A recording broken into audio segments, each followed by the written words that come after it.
వీడియోలు చేస్తూ ఉంటే మా ఆయన చికెన్ తీసుకొచ్చిండు. చికెన్ తీసుకొచ్చి వండు అంటే సరే వండుతా అక్కడ పెట్టు అన్న. అక్కడ పెట్టిండు. ఇక డోర్లన్నీ తెరిచి ఉన్నాయి. తూర్పు డోరు, ఉత్తరం డోరు, దక్షిణం డోరు. ఇక ఉత్తరం డోరు ముందు ఉండి నేను వీడియోలు చేస్తున్నా. ఇక చికెన్ అయినా ఆడబెట్టిపోయిండు. ఇక పిల్లి వచ్చింది.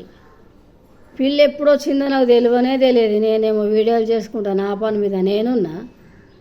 ఇక దాని పని అది చేసుకొని పోయింది. ఇక మొత్తం చికెన్ తినేసిపోయింది. ఇక వీడియోలు చేసుడు అయిపోయింది. వండుతాను పోయే వరకు చికెన్ లేదు. అయ్యో దేవుడా, చికెన్ ఏమైంది, ఏడబెట్టినాను అంతా లేకుతా ఉన్నా. ఏడ దొరకలే. అరే మెతకపోయిందో ఏమో అనుకొని ఇక మా ఆయనకు ఫోన్ చేసిన, చికెన్ కనిపిస్తలేదని. అయ్యో మెతకపోయిందో ఏమో చూసుకోవా అని ఒకటే తిట్టే.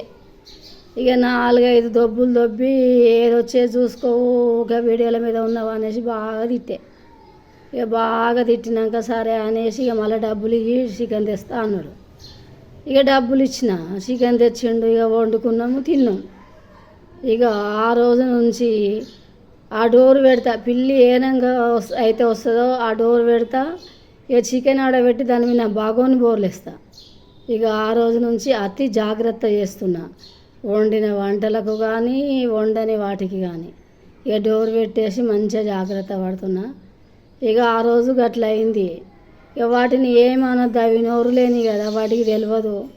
కనబడితే తింటాయి, మనమే జాగ్రత్త చేసుకోవాలి. ఇక గట్ల అయిందిలా.